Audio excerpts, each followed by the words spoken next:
In the tapestry of life, where every thread holds a story, America in black and white emerges as a haven for the voices echoing through the heart of our communities.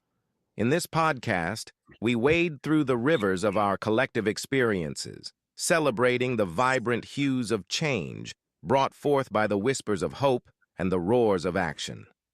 It's more than just a conversation. It's a journey into the heart of our society, illuminated by the light of those daring to dream and do. Join us, and let your voice be the melody that guides us toward a dawn where every color finds its place in the masterpiece of our shared destiny. Together, let's paint a future brimming with the positives that dwell in our minds and the actions that shape our world. Good evening, ladies and gentlemen, and welcome to another episode of America in Black and White. Let me ask you something. How many of you have ever walked into a room, briefcase in hand, credentials on the wall, smile locked and loaded, and not one person in that room had any idea that you were quietly fighting a war on the inside? How many of us have been told either out loud or in the unspoken language of survival that strength means silence, that being together means never falling apart? How many of us were raised to believe that what happens in this house stays in this house, and that this house included your mind, your pain, and your peace? Tonight, we're cracking that house wide open with love, with courage, and with purpose. See, there's a particular burden that Black people carry in professional spaces. It is not just imposter syndrome, though that is real. It is not just the double consciousness that Dr. Du Bois wrote about over a century ago, though that is still with us too. It is something even more layered. It is the performance of wholeness when you are working toward it. It is showing up as the expert, the leader, the dean, the director, the advisor, the mentor, the anchor for every student who walks through your door, while quietly, privately, courageously walking your own health, your own healing path. And in the Black community, we have been conditioned for generations to call that strength. And in some ways, it is, but tonight, we're going to call it something else. We're going to call it what it is truly: unsustainable unless we talk about it. The silence around mental health in our community did not happen by accident. It was born in a history where vulnerability could cost you everything, where showing weakness was a liability, where the church said, pray it through, and the neighborhood said, handle your business, and the family said, we do not need to tell strangers our problems.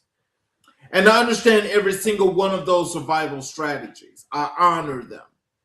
But I'm also here to say, breaking that silence is not betrayal. Breaking that silence is revolution.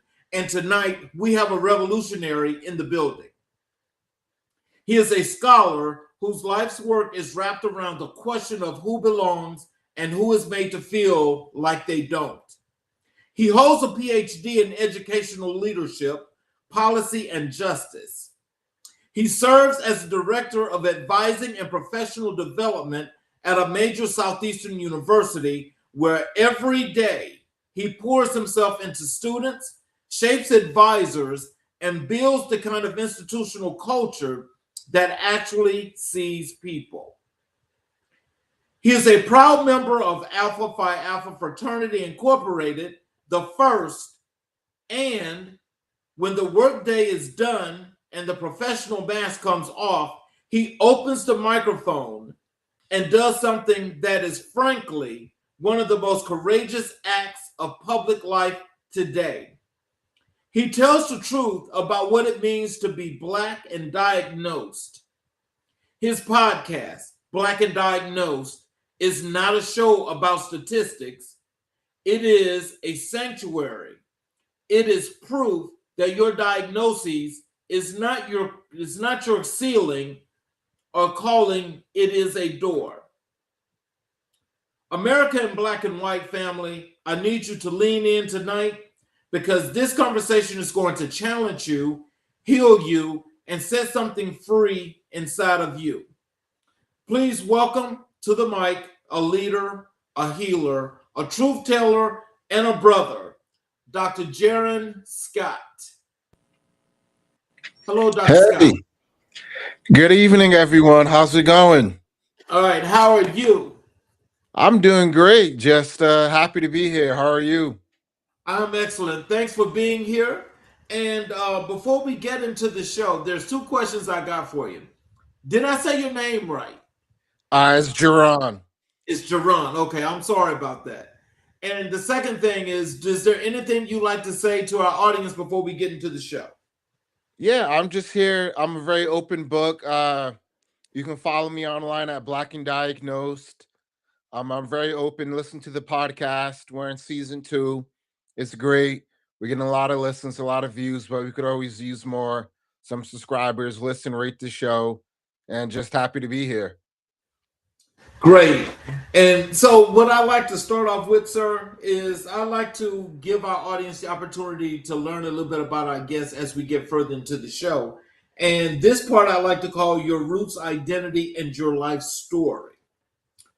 So, can you take us all the way back to the beginning? Where did you grow up, and what did home feel like? What are the sounds, the smells, the people that shaped your earliest sense of who you were?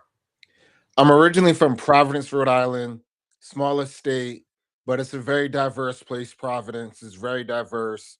I'm Cape Verdean, so my family's Black and Cape Verdean. So I have family traced my roots to slavery as well, but also from a small African island off the west coast of Senegal. But so I grew up with my uncle. He primarily raised me. I lived with my parents to about age 11, 12. Then through middle school and high school, I lived with my uncle. So the smell is a good question. He cooked, and I remember him cooking. He passed now, but he made this chicken pot pie. It smelled so amazing. And now I'm just thinking back how great that smelled, and it was honestly one of the greatest smells ever. I loved it, and I'm just thinking back. He would cook it, and one of the last things we've done together before he passed was actually make that chicken pot pie. And I remember that day we sat down, we played some chess. That was mine and his game. We would just play chess all day, and we played chess. We made chicken pot pie, and that was it. That was probably one of my favorite memories of growing up. Is before he passed was playing chess and making that chicken pot pie. So, as you think about that then, and when you think about back then and compared to now, shall I say, and thinking about those times and making that pot pie, how good it smelled, and the things that the two of you did together, what did that leave on you? What kind of impression did that leave on you to make you the individual that you are today? It left a great impression. It's just always put your best self forward. Always be there for family. Always be there. Be kind. Be confident. One of the things my uncle taught me was to always be confident in myself. All right. I remember going to college, going to high school. I said I wanted to be a leader. I wanted to be leader. And when I went to college, he was like, "Don't forget to be a leader." And he remembered that from when I was 13 years old, when I said I wanted to be a leader. Leaving the college at 17, he said, "Don't forget to be a leader and don't forget to be confident."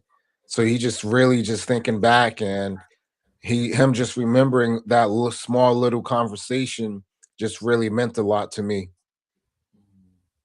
So, as a young black man coming of age in America, how early did you become aware of the world's perception of you, and how did that awareness shape your sense of identity and purpose? So being in the Northeast, stop and frisk was very popular. So middle school, it's the first time I was stopped and frisked. So a very young age where it's like you're a black man. I didn't live in the best neighborhood. So it was extremely early where I had my first run-in with the police. And that really it shaped my perception. There's a natural mistrust of police officers as a result. You know, I get pulled over and it's just like, is it because I'm black or was it because of moving violation? Right. Right. No, you know something? That is always a thing that happens with a lot of us. And I know that, that can be a bit strange, but did that cause any kind of stress and anxiety on you? Absolutely. To this day, I see a police officer. I'm just like, is he gonna stop me? I'm just walking. I'm just walking down the street. Is he looking at me? They look at me and they just see a black man. They don't see my credentials. They don't see my education level. They just see a black man, and it's honestly and truly scary, right? That's all they see is a black man. Right. So, what values were non-negotiable in your household where you were raised in?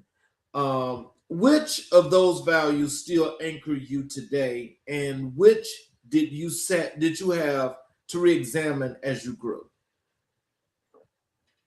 I said what was set was kindness. My grandmother, she taught me to always be kind to people. Like no doubt, like just always be kind. I remember one time in a grocery store, there was an incident and she was just like, that was completely unnecessary. That would have been solved if people were kind to each other. And ever since then, that's just been my MO, just to be just to be kind. And it just always stuck with me. And one of the things I had to re-examine was actually like my empathy towards people. Because the world would try to beat you down, right? And it makes you it takes away your empathy sometimes. And I had to really sit there and re-examine why I wasn't as empathetic as I was before, right? Growing up in the Northeast, we can be a little blunt, and moving to the South for college, I wasn't as empathetic as I could have been. So I had to really re-examine that in my 20s, like, hey, why aren't I as empathetic as I could be? So, was there a defining moment in your childhood or adolescence, a conversation, an event, a failure, or a triumph that you look back at on as the moment something shifted in you and you began to understand your purpose? Yeah, I would say I'm an amputee. I lost the toes on my right foot. I would say that was the defining moment of my childhood. It really changed the course of who I became. I became a little more withdrawn. I didn't hang out in the neighborhood as much. I was more focused, like internally. I withdrew to like books and everything else like that. So that was definitely like the most defining moment of my life. That completely changed the course of my life. So, did it make you more of an introvert to where you just decided you just wanted to be alone, or did you eventually change that and come out the shell to start communicating and being around people more? Um, it, it it made me an introvert for a bit. I would say I'm definitely an extrovert, but it made me more of a self-conscious person to where I'm always constantly thinking, is something wrong with me? Is someone going to see my foot? What's going to happen? Things like that. How would you describe the version of yourself that existed before the degrees, before the title, before the platform? And what do you owe that younger version of yourself? I would describe him as this extremely confident go-getter, right? He's seen something and he went for it, right? Whether it was a career move, a a date, a anything that I wanted, I was just going to get it. Like it was in a positive way, as long as it didn't hurt myself or hurt anybody else. Like Mhm. I would work towards it, right? And that's what I would describe myself as a go getter. And what I would owe myself is what was the second part of the question? I'm sorry. Yeah, and what do you owe that younger version of yourself? I owe him the world because that really shaped who I am, right? Those lessons, those failures. I remember I had a job that I hated, but it shaped who I am. It really did shape who I am and what I knew, what I did not want in a career, in a role, right? At that time, I just accepted any job because I was happy. I was just like, well, I need a job. This is a job offer. So I'm just gonna accept the job versus being patient, waiting for the right job to come along. I'm just gonna accept any job. And I had to learn that I can be patient. I can pick the right place, the right job. So I owe my younger self a lot because my younger self learned some hard lessons. So, Black identity is not monolithic. It is layered, complex, regional, familial, and deeply personal. How do you hold and express your own Blackness in a world that often demands you shrink it or perform it on someone else's terms?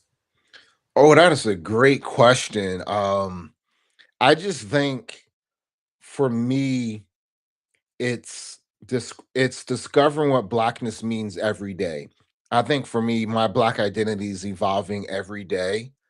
Um, I'm a strong believer in intersectionality, so my Blackness is tied to everything else, right? My disabilities, my socioeconomic status, my Blackness is so intertwined to everything else, but it's evolving every day.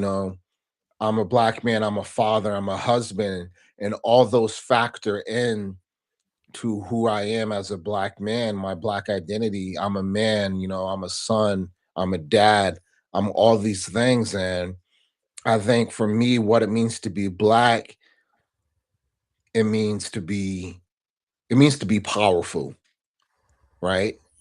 I think there's so much power in being Black, right? Looked at we're looked down upon, but there's so much power. We are the trendsetters of the world. Blackness, Black culture dominates the world. Yes. And people don't like to say that, but it's the truth. You go overseas, they're playing Black music in clubs and bars, right? They're playing. I was in Japan at a bar, they were playing Black music in Japan, right? I was in Portugal, they were playing Black music. So Blackness is powerful. We are the dominant culture, yet people put us down. But collectively, we're just powerful. And that's how my Black identity, I know the power that I hold, and that's why I push for everything. I'm writing, it's about to be published now, but I wrote a book chapter on intersectionality, on identity, how to use our identity to connect with others. And through it, that's when I recognized how powerful identity is. Wow. Let's switch to talk a little bit about your academic and professional journey. Walk us through your academic journey from your undergraduate years all the way to earning your PhD in educational leadership, policy, and justice. What was that road like? It was a fun road. It was fun. I'm one of those people where I think school can be challenging, but also Mhm. fun. I was a biology major in undergrad and I minored in mass communications. I was pre-med, but I didn't go to med school. My GPA wasn't bad. Med school just wasn't for me, and that's okay. I did graduate with a pretty good GPA. It's just med school wasn't for me. But I enjoyed biology. That's why I never switched my major. I graduated with a 3.3. It just wasn't for me. Um, but I enjoyed the biology classes. My favorite class was comparative vertebrate anatomy, and that's one of the hardest classes you will ever take. Mhm. right? It's you have to memorize the evolution of from an amphibian all the way to a mammal, from a shark to a mammal, from a invertebrate to a vertebrate, and it's the veins, the muscles, the bones, how they all develop. And I had a blast in that class, and it's one of the hardest classes you ever take. And in mass comm, I took all film classes. I really enjoyed it. I thought about becoming a documentary filmmaker, and then I Uh-huh. realized they don't make a lot of money. Not that I make a lot of money now, but they they don't make a lot of money either. Um, but that wasn't for me. I My master's is in counseling, college student affairs. So my master's was to work with college students. I did not like my counseling program. They they they didn't have cultural competency. Okay. I think that's when I was first hit with my first major depressive episode. And instead of coming to me and asking me, was I okay? They said, well, you're not showing up to class. So we're gonna discipline you by taking points away from your grade. And that was fully because I was a black male, right? Right. Had I been a white person, they would have been like, what's wrong? Right. And Okay. Yes, and I, sir. I You're know that. absolutely right. And I have nothing positive to say about my counseling program. I have not a positive thing. Well, I did have a couple nice teachers, I will say that. But the vast majority of my professors were not nice people. I do not have anything positive to say. But my PhD program, I had a blast in. The professors, every single one of them were amazing people. They cared. That's when I was diagnosed with bipolar disorder. They said, we got you. We're going to make sure you get this, you get through this. We're gonna work with you. My PhD advisor, Dr. Wilson, was absolutely amazing. He said he wanted to explore bipolar disorder as a dissertation topic. Let's do it, right? And he was my PhD classes, they were great. I did get a 1B, and that was when I was going through my initial diagnosis phase where the medicine was working through my body. And I hated it because it was in um qualitative research, and qualitative is my jam. That was my dissertation, was qualitative, and that was my only B. The rest were A's. But I have Virginia Commonwealth University. I have nothing but positive things to say about my PhD program. Like, it was absolutely amazing. Let's go back for a second. You mentioned biology before you switched your major. Can you tell us why biology and then why the sudden switch after you So loved it so much? my undergrad degree is in biology. My master's is in counseling. Okay, okay. So, but for me, I became a biology major, one, because I love animals, right? I love reptiles. I own a snake now. I love reptiles. I have a dog. I have fish.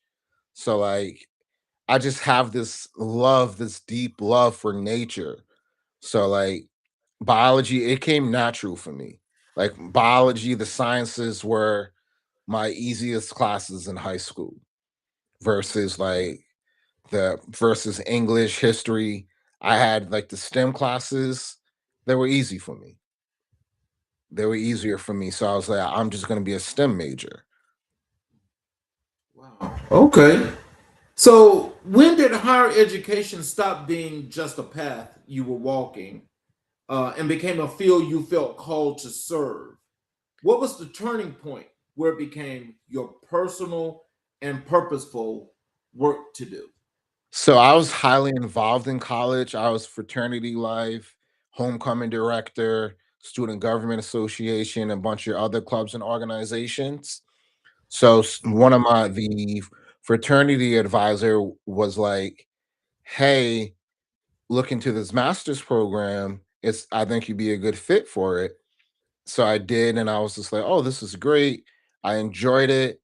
Then it wasn't really until I got to my third career, my third job, I was like, I think this is for me. And I was academic advisor, and I really always wanted to be an advisor. So when I got into that role, I was really helping students, guiding them through their 4 years at a university. That's when I really hit my stride, and I was like, this is really for me. Wow. Wow. Um, Doctoral programs can be isolating, especially for Black scholars. What were the moments that nearly broke you, and what or who held you together? I had this one experience with this one student, and whew, oh man, this we were doing a group project, and we got into it. And what I remember they said something to me, I'll never forget this. And she wanted to see something a certain way. And I said, I can't do it that way. We have the same exact information. It's just looks different. And she said to me, if you want to publish, you have to do it this way. At this point, I already had two research publications. So I said to her, I'm already published. And she got up and stormed away. So I sent the professor an email. I said, her behavior has been abhorrent. I've never used that word before. That Mhm. was the first time I've ever used that word in a sentence. And I was like, I cannot work with this woman. Like, she, and I just cannot work with this woman. And this is like that's when I told my professor, I was just like, I'm going through this diagnosis process. So I am stressed to the max. I am going through this diagnosis process, adjusting to this medication, and pushing through this graduate program. So I am struggling internally, but I'm pushing through. Like every night I'm going home, like I'm crying because of the medication. I just want the medication to work. Then I have this colleague of mine who just doesn't get it because she thinks she knows everything. Oh wow.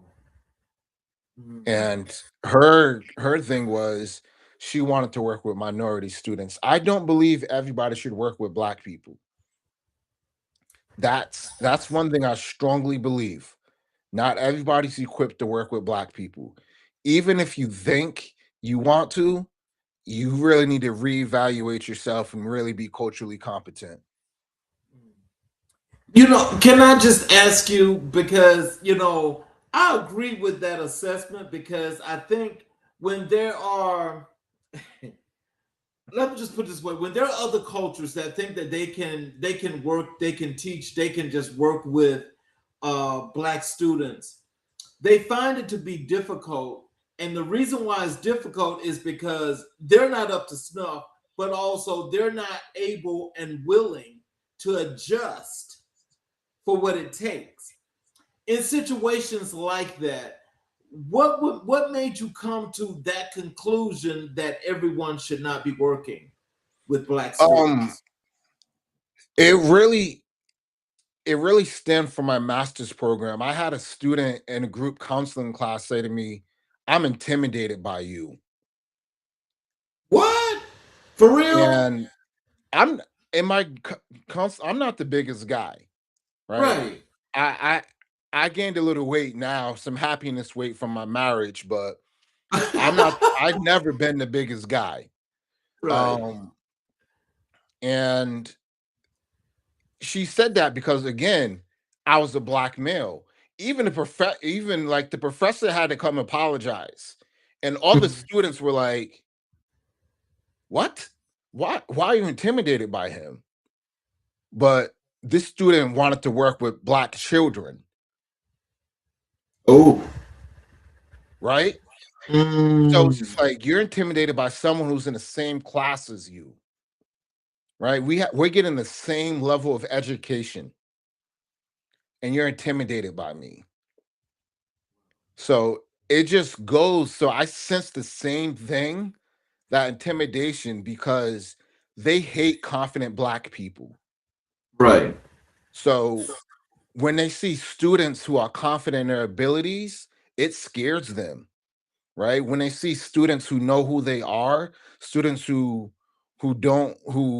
say to professors and teachers like, I know who I am. Like, you're here to teach me, and they have the savior complex. And when students aren't like, thank you for coming in and saving me, they have a problem with that.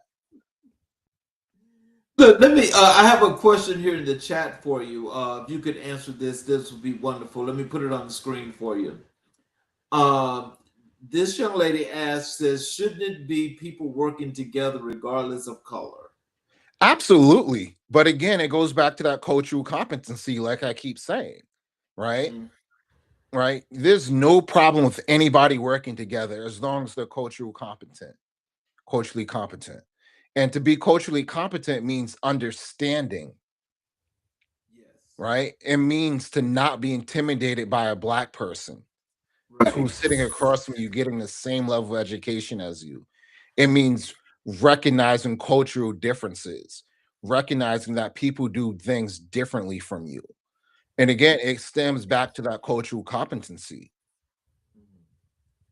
So tell us about a mentor, a professor, or a colleague who saw something in you before you fully saw it in yourself. How did that belief change your trajectory? Um, I would say my fifth grade, I'll start very, very young. I started school a little late from my accident when I lost my toes, but Mhm. my fifth grade science teacher, again, I've really always been a science kid. I did a project and she was just like, this is really, really good. I'm gonna put you in an advanced science class with Mhm. and so I was taking middle school science in fifth grade as a Oh, result. wow. And she was like, because I handed in the project, I was really, really good. And that really showed how intelligent, how smart I could be. Mhm. Right. And that started me on a path. Then going forward, I made the honor roll for the first time in sixth grade. And I was just like, oh my God, I made the honor roll. Like that's crazy. So Right. then, I ended up getting straight A's one of the quarters. And just going forward, that just shows if I worked hard enough, I could get good grades. And that from there really just stemmed my love for school, my love for academics. Then going forward, I had a professor when I was doing my dissertation. She said, this is great work. You're doing great things. Looking to grounded theory for your dissertation, and no one's doing, there is no research at the time of my publication of my dissertation. There was zero research on black men with bipolar disorder. Wow. So Oh, that is something. So she was like looking to grounded theory. So I ended up creating a theory of disability acceptance, which extended beyond Black men with bipolar disorder and extended to the whole disability community. Mhm. So of that set down a path of just amazingness. So throughout my life, I've had these professors and these teachers just pour into me. Mhm. So, as we think about that, and you did your dissertation, in the subject matter that you did it in, when you mentioned about the bipolar disorder and so forth, can you tell us what steered you towards that direction? Because what I think is so great about that is that, one, it deals with human behavior. Two, it deals with how the mind works, and you think about chemical imbalances, people daily lives, you think about environment, you think about just what is happening at the moment for people, especially black men. What led you to this part of your dissertation, and why was that so important to you? Um, I looked at it because I was struggling. I was struggling to make sense of my diagnosis. Mhm. Then I wanted to see from a scientific standpoint what literature was out there to help me make sense of my diagnosis. And there Mhm. was none. And I was just like, how can I make sense of this from an educational standpoint? Right? Mhm. What can I do to help them in it from on a college campus to help move the needle? Because oftentimes with black men, it's we're gonna do a black male initiative, right? Black Mhm. men graduate at a low rate, students with disabilities graduate at a low rate. So when you put that together, it's an extremely low graduation rate and low retention rate. So Mhm. what I wanted to do, I wanted to move the needle on both, right? It's a small population. It's a very specific population, but if I could help move the needle, that's one group of people where it's one group of people where they can say, we have this intersectional identities that we can move the needle on. Your PhD is in educational leadership, policy, and justice, three distinct but intertwined disciplines. How do those three tenses, those three lenses, show up in the practical everyday work you do at the university? I set policy every day. I love making policy. That's my favorite part of the job is setting policy. And that's because it has widespread effects, right? Mhm. It's impacting the day-to-day lives of students, right? It's impacting how students interact with the system. The Mhm. leadership comes, I lead a lot of committees and justice. We can't use the word social justice anymore.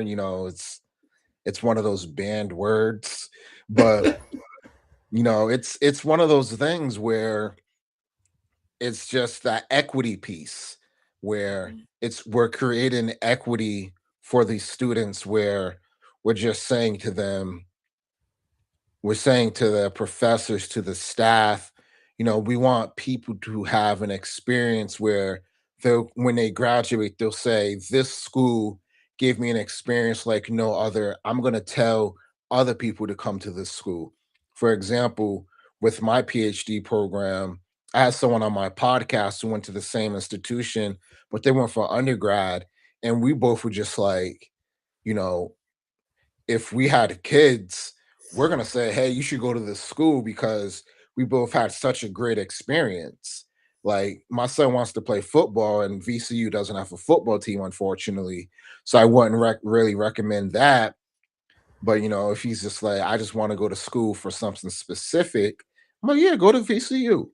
You know, but it's it's just one of those things where we want to create an equitable experience so when they graduate they're looking back and say, you know what, my experience there was so great that I'm going to recommend that school to someone else.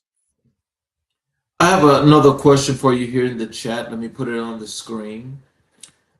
This it says, "Question: Can a policy be broken to meet the needs of the people in the university?" Ooh, that is a great question. I don't think policy can be broken, but I think it can be interpreted well, right? I think as long as it's interpreted within the confines of making sense, I think so. And I also think policy can change to fit the needs. For example, when I was at my first institution working, there was a Title IX case, which is deals with like sexual assault, sexual cases, and stuff like that, where a student was appealing her grades, and they said, she has to write a letter detailing what happened. And I was like, I had to email my boss, tell my boss, like, hey, they want her to write a letter detailing what happened and basically re traumatize her. She's already scared to go to class because she has to see the perpetrator. So my boss was like, that's unacceptable. So one of the things we did within the policy was talk to the Title IX office, and they said, we'll write the letter. on Okay. behalf of the student. So that's one of the things where the policy can be interpreted to favor the student or favor the person. Oh, wow. What would you tell young Black men or women today who is considering pursuing a doctorate but feels like the academy was not built for them because the data suggests they're not entirely wrong? They're not wrong. They're 100% not wrong. But again, I think it goes back. This is the theme of this is culturally competency, right? It Right. goes back to finding a culturally competent program. I was fortunate enough to go to a highly ranked program, but it was at an urban university, a very urban Ah, university, right? So that was key for me. It was a university that was in the heart of a city, and it was people who understood their assignment, right? They were preparing people to work in urban environments. But it goes to finding culturally competent programs that understand that they're going to have people of color, they're going to have people of color on staff, right? Or they're going to have, if there's not a lot of people of color on staff, you're going to have that conversation with them. You're going to say, this is my research interest. Will you support this? And typically, when you do a PhD program, especially in humanities, you're talking to the people ahead of time. You're saying, hey, this is my area of interest. Will you support that? Or you're talking to like the coordinator or the program, what's the word? Program coordinator or the program what's the program recruiter, the recruiter of the program, and you're saying like, hey, this is my research interest, and they'll tell you this professor might be a good fit for you, and you go have a conversation with them. Then when you apply, you're applying directly to the professor more than likely. okay. So that way you be matched with someone who will support your research interest. So so you won't be matched with someone who will be like, you can't do this. Right. So that's just really one way to find a good professor. So let's move over and talk a little bit about your work as director of advising and professional development. For people who are unfamiliar with what director of advising and professional development actually does, can you break it down for us? And what does your average day look like? And what does it feel like? I'll give today as an example. Today I met with our director of industry partnerships, and what we did, we planned out the semester of the professional development piece. We talked about like resume, career fair, internships. We talked about graduate school, how to prepare for graduate school, what a gap year looks like, all those different things like that. And the advising piece is really setting the policy, working with the undergraduate advisors, making sure that they have what they need to succeed, talking about the different classes that students need. Um, we're and training the advisors. That's a big piece of what I do is provide the training for the advisors. So what is your advising philosophy? If you had to write it on a wall in your office for every advisor you lead to see and to live by, what would it say? Oh, that's good. I love talking advising philosophy. Um, I would say the first part of my philosophy is to be student first, right?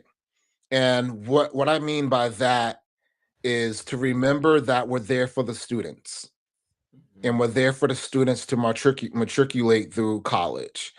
The second part of my philosophy is to develop myself to be the best advisor that I can be. And that means going to professional development, highlighting myself, presenting, doing professional development. One of the things I think I mentioned earlier was I'm writing a book chapter. So taking part in professional development of advisors. So that's part of my philosophy as director is helping provide training for other advisors. My third part is being flexible within my advising style. There's appreciative advising, flipped advising, career coaching advising, all these different types of advising. So really finding the right approach for the students and being flexible in that. So that's like the TL short version of my advising philosophy. Okay. And so leading a team of advisors is different from being an advisor. Uh, how did you grow into the leadership dimension of this role, and what were the early humbling lessons? It really just started.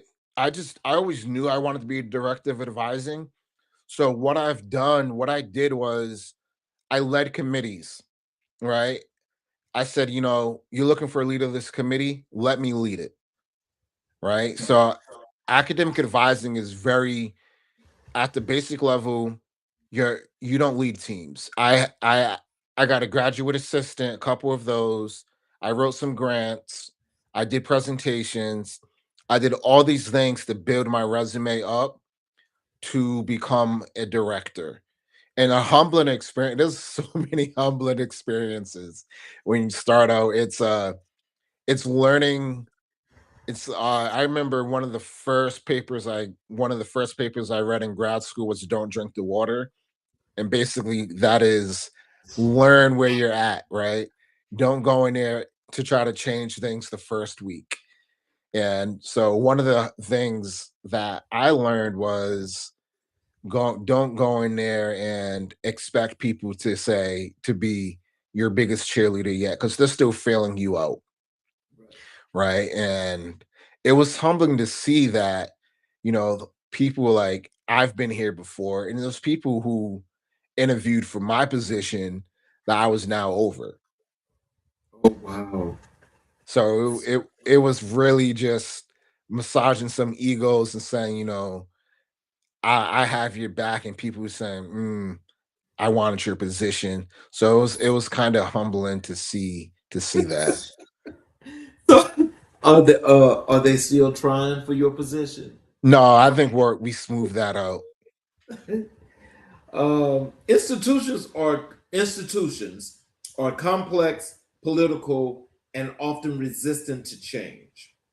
How do you navigate the tension between advocating fiercely for students and working within systems that were not always designed with them in mind?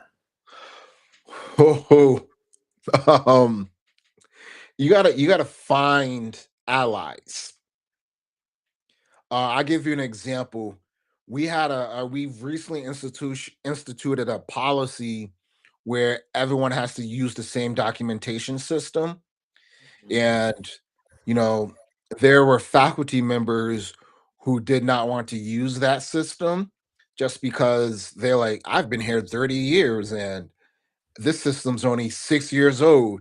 And I like the way I was doing it before.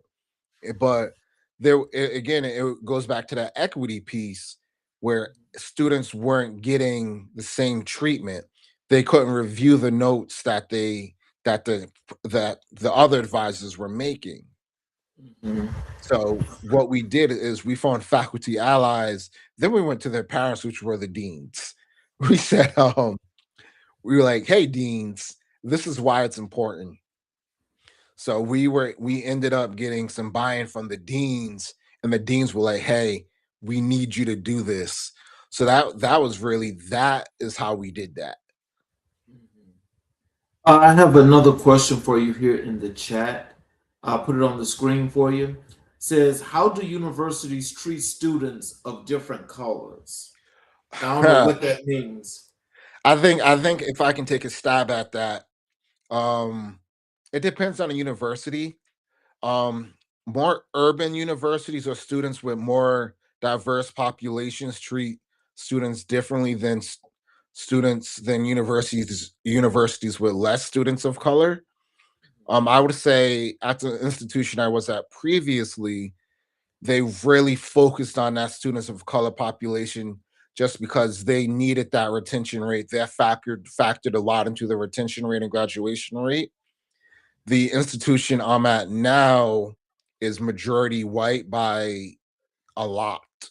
I would say maybe 80% white versus the other one was maybe 55, maybe even less white. Um, so it really just depends on an institution. With the Dear Colleague letter that I think the ended up getting reversed, but they got rid of a lot of diversity offices. So it really went to departments to really diversify and put on those programs. So from my viewpoint, it's been difficult, to be honest with you, for to find programs, especially on campuses with a extreme majority of white students and a small population of students of color. So let me just ask you this because I don't want to put words in your mouth, but that sounds really interesting to me. It sounds like what you're saying is that at PWIs have more of an issue with that situation because there's less students of colors. There's not really more of a diverse population. So for them, that's not really an issue. But when you go to more urbanized universities that's really, really diverse, they deal with those situations accordingly. Did I hear that properly? Not necessarily, because there's still, even at PWIs with a large majority of white students, the students of color still need to feel comfortable, right? Right. I Even understand that. more so, because oftentimes they might be one or two students of color in their classrooms, so it can be really isolated. But and today, on today's college campus, they can't really do a lot of diversity programs, so it's really up to the student organizations to do the programs, to the fraternities, the sororities, for the Black student unions to do the programs. It really can't come from an institutional level. So in that situation, this question here that's just been put in the chat, I'll put it on the screen. He asked, how far have universities come in the world today, in your opinion? Today, my answer 2 years ago, my answer would be completely different. But today, I think they've been set back about 20 years. Ooh. You know what? I'm not going to even. I'm not going to even say anything now because I've said that that's because of what's happening today. That's Yeah, why. That's why that's the case because it's not just the the Department of Education. That's pretty much a lot of pertinent things in this country have been set back 20 years, and exactly. it's going to take 30 to 40 years to actually correct that if they can course correct. Yeah, it's gonna take a long time to course correct, but Yeah. it's been set back maybe more than 20 years. It's been set back a lot because they can't do a lot of programs that they used to do. There was a real focus on getting minority retention rate, getting that retention rate, getting those scholarships. A lot of institutions can't even give up minority scholarships anymore. There was Right. UNC Wilmington, who were giving out scholarships for minority students, and they were like, you can't do that. So they actually took that scholarship away. The family took that scholarship away and said, well, we're not just going to do it at the university anymore. So it's an ongoing thing. So, what does student success mean to you beyond GPA, graduation rates, and retention metrics? What are you actually measuring when you ask yourself if your team is doing the work well? I think holistic development, I think, do students feel ready to graduate? I think that's important, because students can graduate in 4 years, 5 years, 6 years, but do they feel ready to tackle the problems of the world? Right? Are they feeling prepared, right, to be global citizens? And what I mean by global citizens, are they prepared to be a good person? Are they prepared to be someone who can say, I'm proud that they graduated from this institution.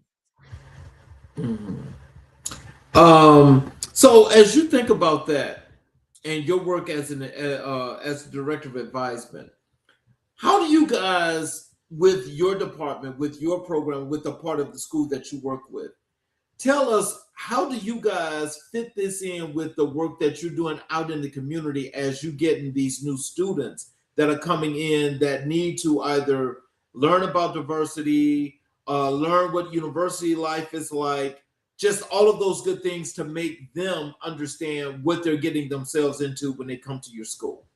So there's a lot of first year programming and programming beyond the first year that really helps the students get integrated in the community. So where I'm at, it's more of a rural campus. So the city is really and revolves around the campus. But there's a lot of like off-campus activities where they really want the students to get involved. So it's basically like, here's the city, here's the keys to the city for the students. Wow. So now this right here is this is a really good question for you. I'm gonna put it on the screen for you.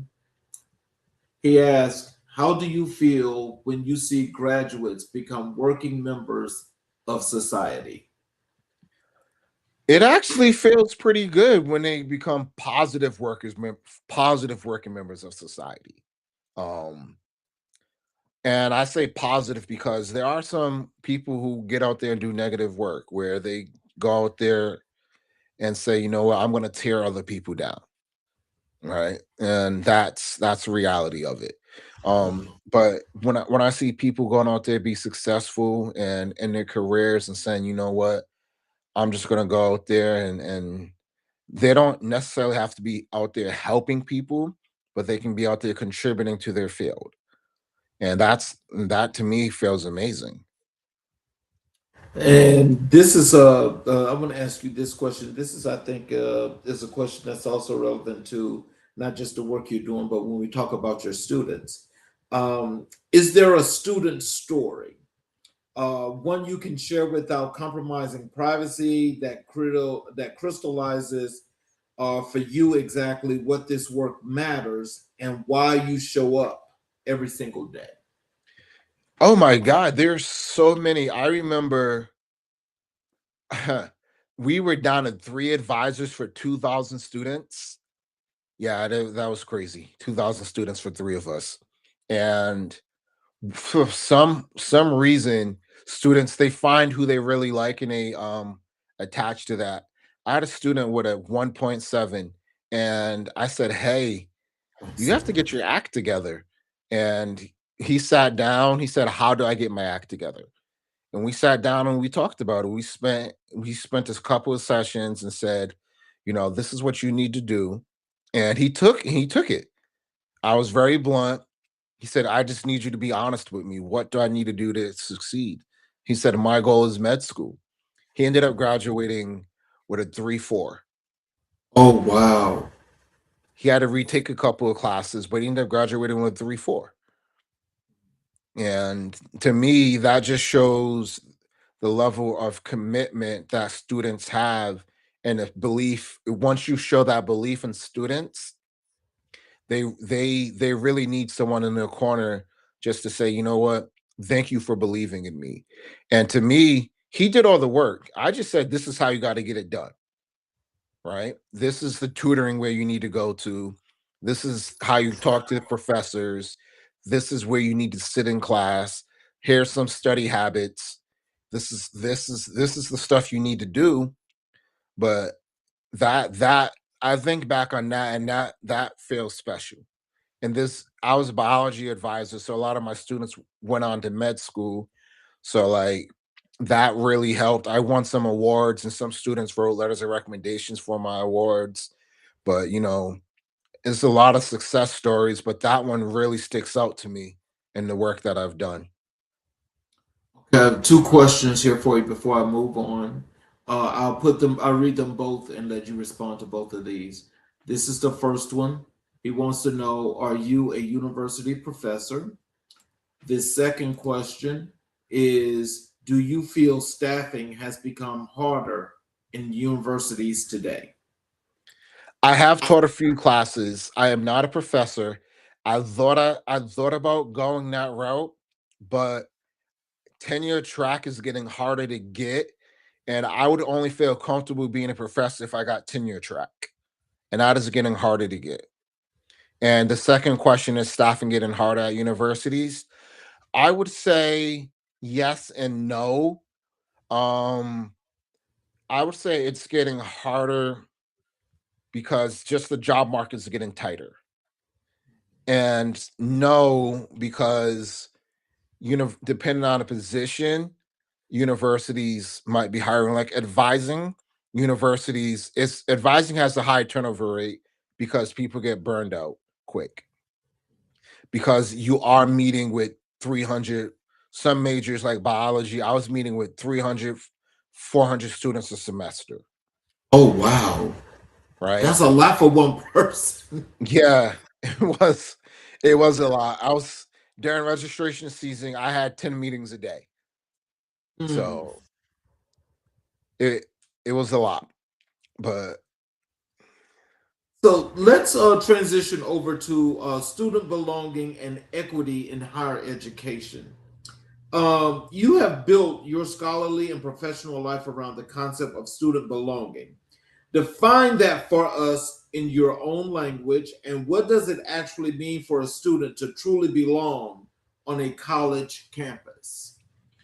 I think for me, student belonging is, I think going back to earlier, student belonging is by the time they graduate, they can look back on their career and say, you know what, I am satisfied with I am satisfied with the university. I feel like the time I spent here was worth it, right? College is expensive, right? And I want to know, regardless of price, that they feel it was worth it. So, what are the most persistent and pernicious equity gaps you see in advising and student support services today? And what is the higher education community doing wrong in addressing them? Ooh, I would say the biggest gaps, hmm, the biggest gaps would be,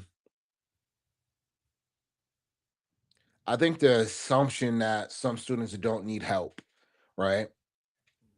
There's this murky middle between that 2.7 to 3.3, 2.7 GPA to 3.3 GPA, where they're not bad students, right? And I think typically we focus on the high achieving students, especially in STEM. I'm director of advising for this College of Science. Uh-huh. So I work mostly with I work with STEM students. Um, so that's that 2.7 to 3.3, where that 2.7 they don't really qualify for grad school, and at 3.3 don't really qualify for professional school. But Mhm. that's typically their goal, is professional school or graduate school. So that's really the biggest gap, is advising those students there. And what we're doing wrong is we're not doing enough program to help them find either jobs or helping them find ways to be competitive for grad school. Oftentimes, they have that 3.2 where they can get into grad school, but they don't have that research. They don't know how to get a letter of recommendation. They don't know how to network. That 2.7, they haven't done an internship. They haven't done an externship. They haven't worked in a lab. They're just not sure. These students aren't sure what their next steps are. And so, but when you talk about the school itself, is that something that that the school should have as a part of the curriculum, or part of what the curricula should be is to ensure that these students are ready for said situations when they jump to them? Because I think that that's part of that learning process, or is that not? I think the school should be ready for that. Um, but I do think I do think these are the students who don't show up sometimes, and they're hard, right? Because there is such a focus on those students who are on probation or warning, and Mhm. the students that are high achieving are the ones that show up as well. So these are the students who just get lost in the shuffle. First generation college students, students of color, students navigating poverty. How does your team approach serving these populations differently, and why does a one size fit all model fail them? I think so. We have different like mentoring programs for these students, especially for our first gen students. We have we really focus on those students. Us we can't necessarily focus on poverty students just because again that dear colleague letter messes up a lot of different things. Um, but that first gen is something really hone in on, just so we can say like, hey, here's this language that you don't understand. This is what the registrar is. This is what registration means. This is how you work financial aid. Here is what peer assistant learning is. All this language that you may not know when you get to college. Here are all these mentoring programs specifically for first gen students. So, what does a truly transformative learning environment look like in practice? Not on a strategic plan document, in the lived experience of a student walking through your institution's doors. I would say a transformative learning experience. Again, it's something that students walk away with knowing that their best interest was in mind, right? And their best interest, everybody has different interest, right? But there needs to be something for them. There needs to be something that allows them to explore their identities, explore who they are, explore what they want to do after they graduate. And I think at the institution I work at is big enough where they can do that. So, how do you hold institutions accountable for equity commitments that often look good on paper but stall in implementation? What does real accountability look like from where you sit? Ooh, that's a good question. Whew. I think first of all, I think a lot of institutions, depend on the institution type, they don't want to be held accountable. They want to say that they're doing it. One of the things, um, one of the things phrases I use is brochure diversity, Okay.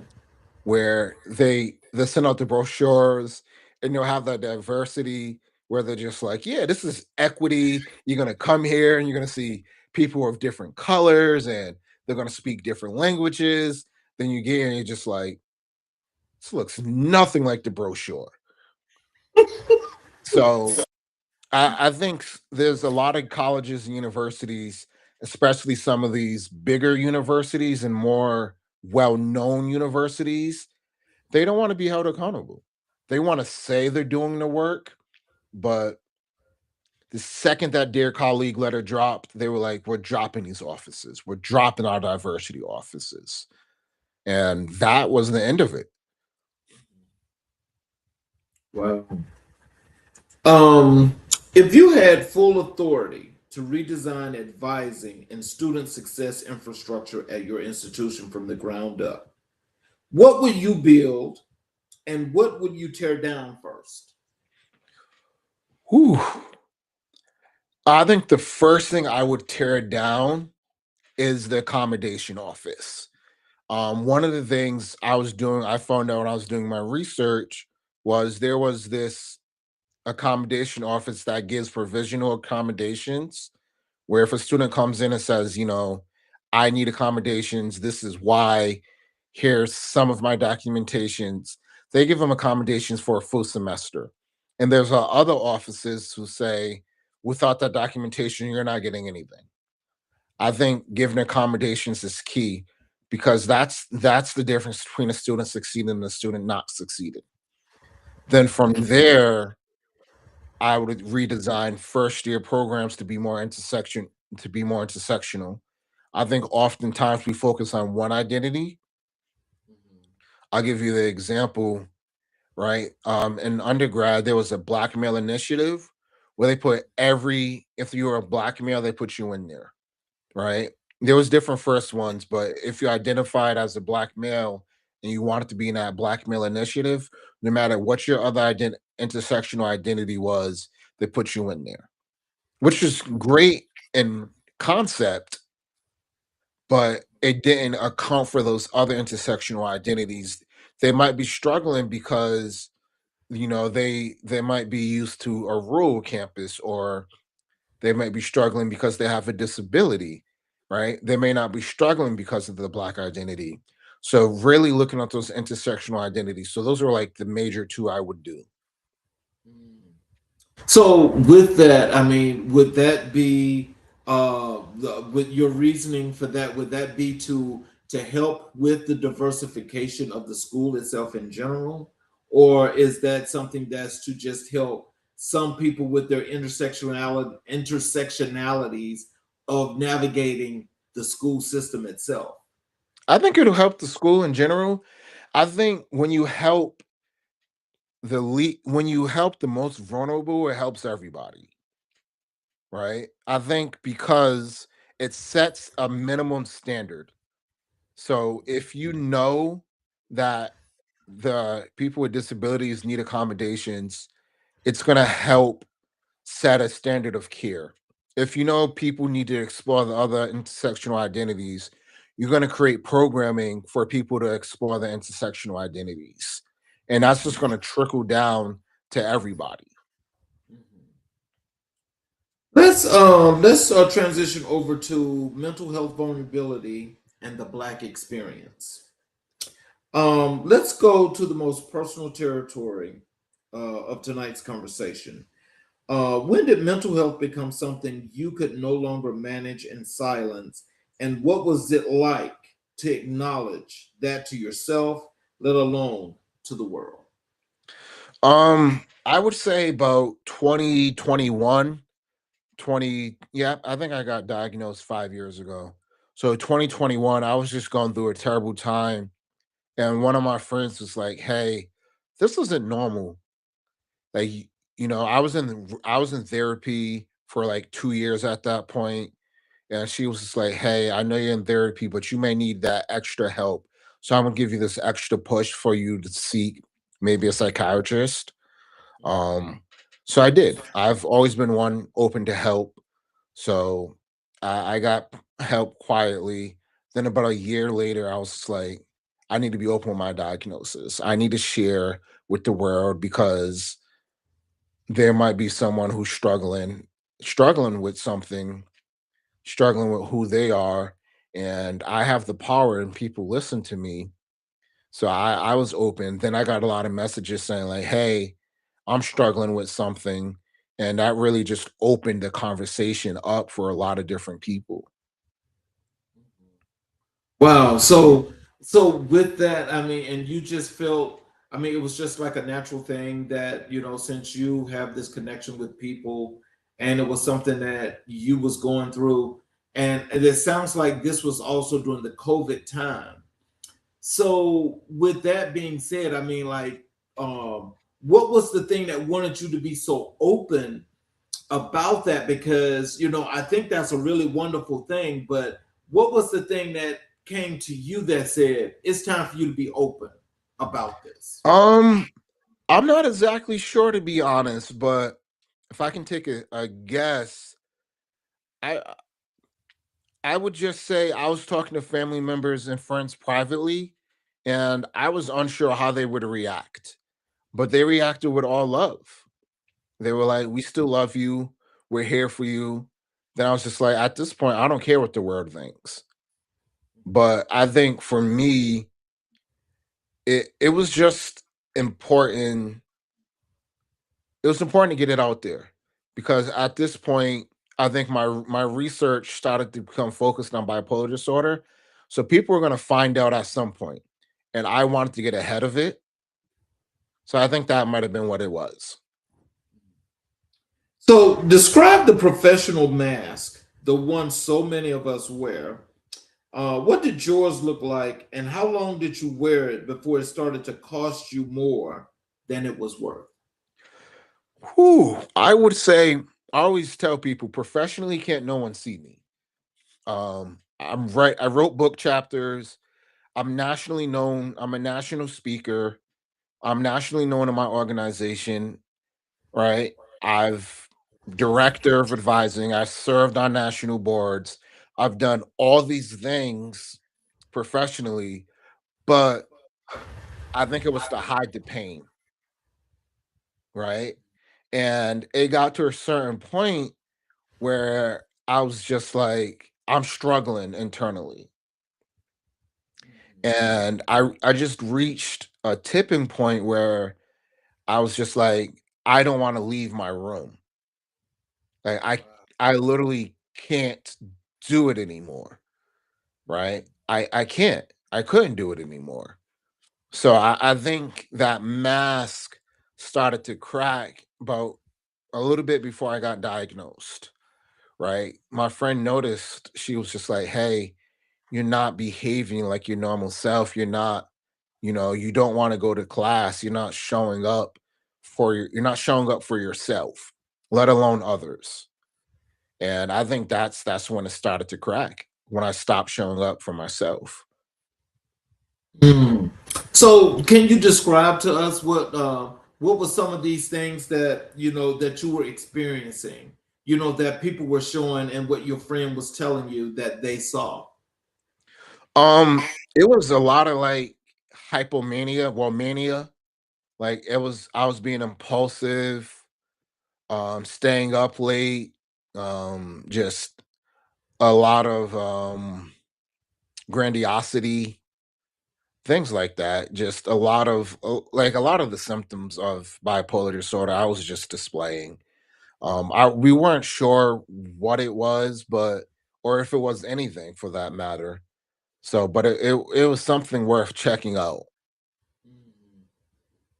Um, there's a cultural theology in many Black communities that says God won't put more on you than you can bear, and in that theology, however intended, has sometimes been weaponized against people who needed clinical help. How do you hold your faith and your mental health journey simultaneously? Well, that's a good question. I remember I met up with a friend in New Orleans, and they were like, "Hey, what you're going through? It's just God testing you, and God won't put anything more on you than you can bear." I swear that was probably verbatim. And I was just like, my life is it's a crap show. So I I I, I think he put a little more on me than I could bear. Just a smidge. So I think I hold him simultaneously, knowing that God created who I am. So it's part of my journey, right? God created medication, right? He created the doctors, he created the psychiatrist, he created the labs, right? He created all these things. He created this so people like me can get help, so we can live healthy lives, so we can glorify him. So that's really how I hold that. What does healing actually look like in your life today? Not the Instagram version, but the real, unglamorous daily practice of it. What are you still working on? I think first it starts with my medication. Taking that is the very first thing I do when I wake up. I take my medication. But I think it starts with being honest with who I am and my faults. I think that's part of healing, is knowing who I am. Then from there, it's keeping myself out of trouble, right? And that means not associating with people and things that'll bring me back to the old me. It means meeting with my psychologist regularly, meeting with my therapist regularly, talking to my wife regularly, talking to my son regularly, talking to my family regularly, you know, doing all these things, listening to audiobooks, doing my podcast, all these things that bring me pleasure and joy without making me manic. Oh wow. That's so is that like a step above bipolar disorder?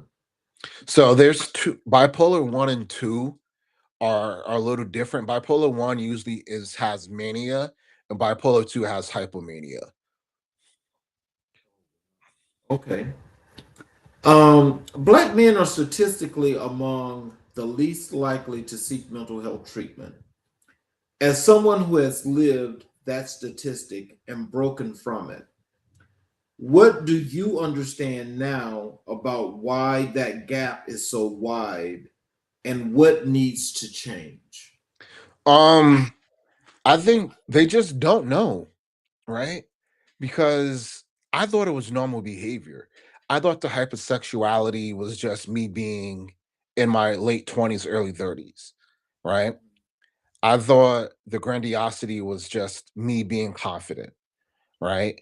I thought the impulsivity was just me being, you know, cool, right? Or just being, I thought there was nothing wrong with the impulsiveness, right? Right. I thought all these things were just character traits, right?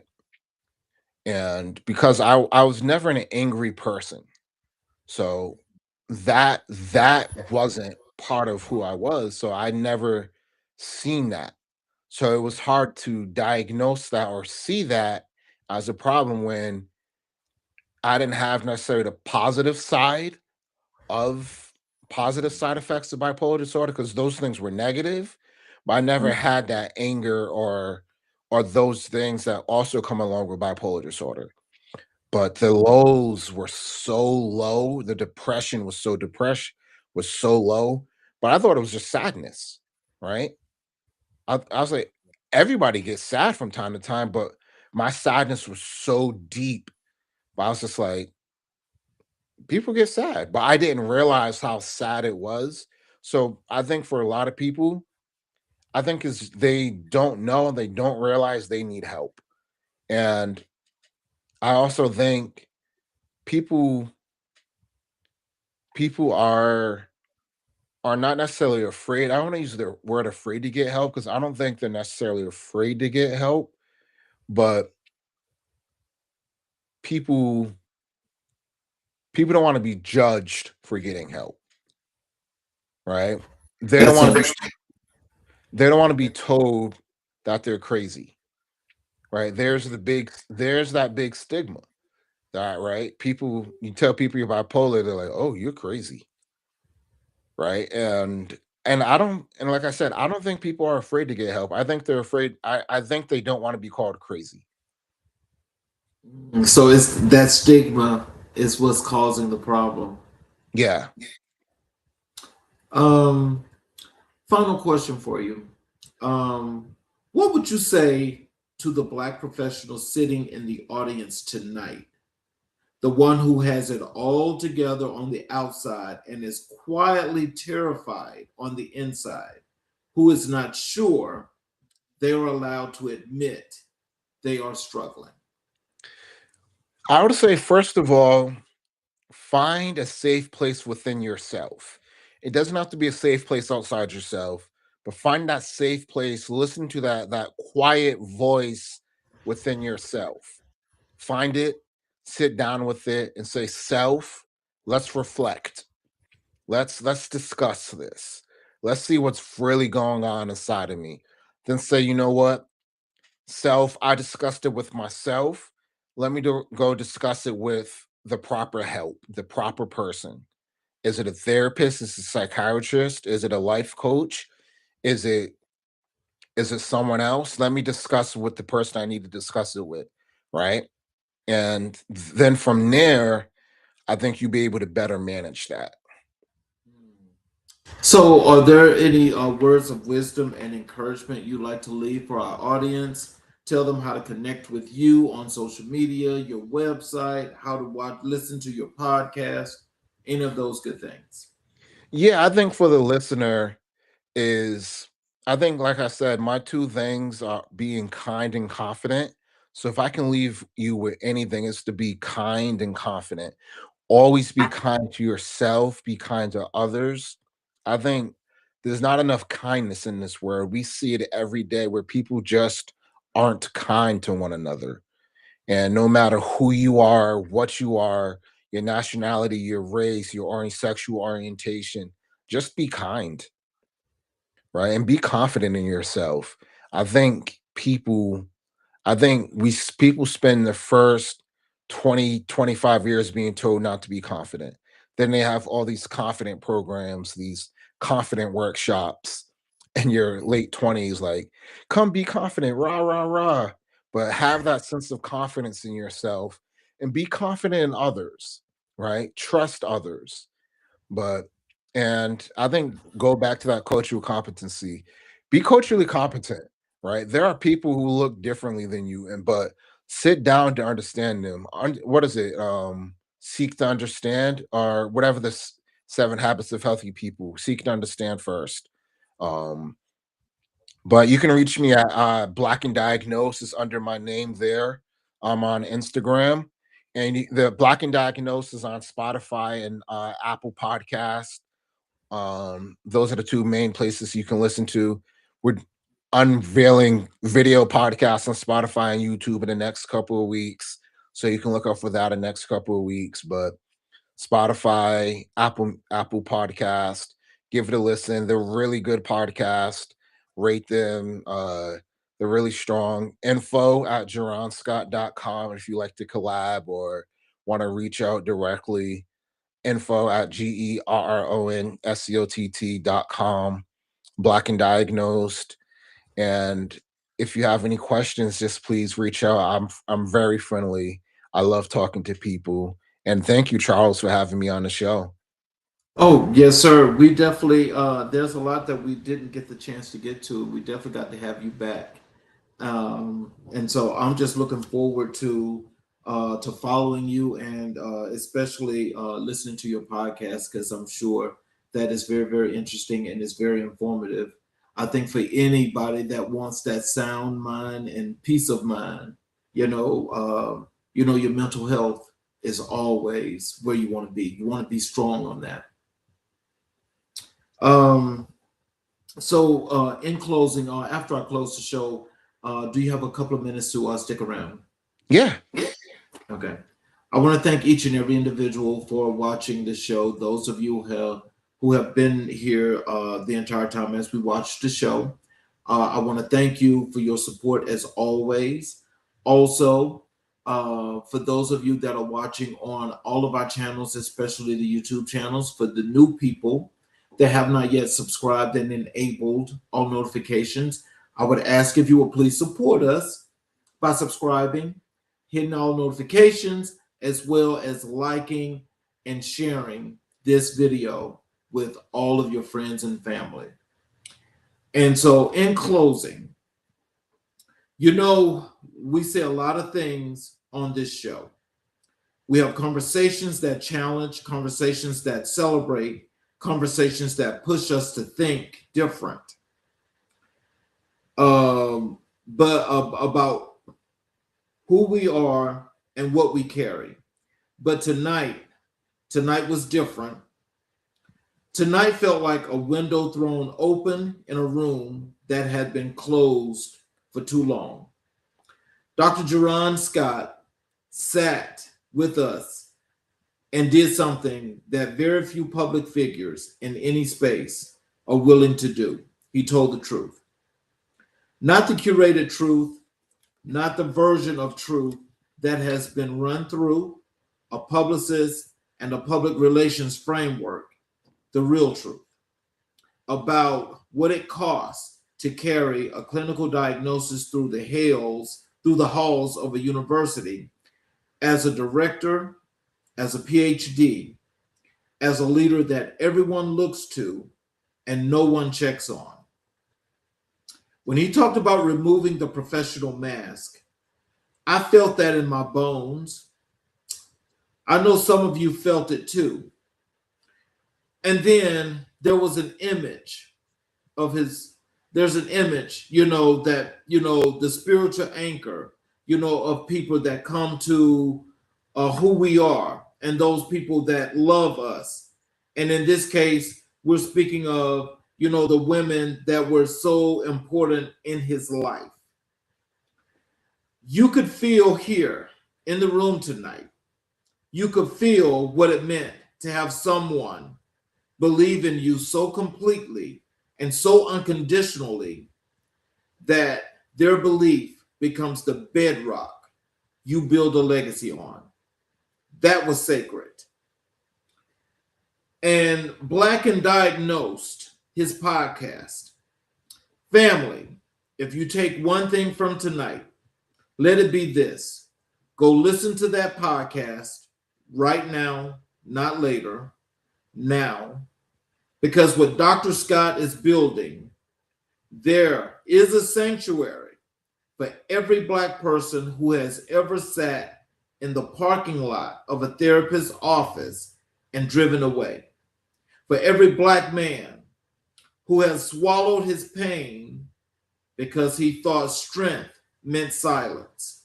For every Black woman who has held everyone else together while quietly coming apart. That platform is a lifeline, and it exists because one man decided that his diagnosis was not a secret to be hidden. It was a story to be shared. To our American Black and white family, share this episode not just because it is good content, but because there is someone in your life who needs to hear it. Someone is struggling in silence. Someone is performing strength and running out of performance. Send it to them. Tell them they are not alone. Again, follow Black and Diagnosed. Follow Dr. Scott wherever he creates and wherever he leads. And stay with us here at AMIBW, because this is what we do. We bring the voices that the world needs to hear, and we make sure they are heard. I'm your host, Charles Zachary King, and this has been American Black and White. And tonight, as always, we chose truth. We chose light. We chose each other. And until next time, be well, be whole, and never let the world convince you that your story does not deserve to be told out loud. Good night, and we will see you guys tomorrow night for another great show. I want to thank you all for being here again.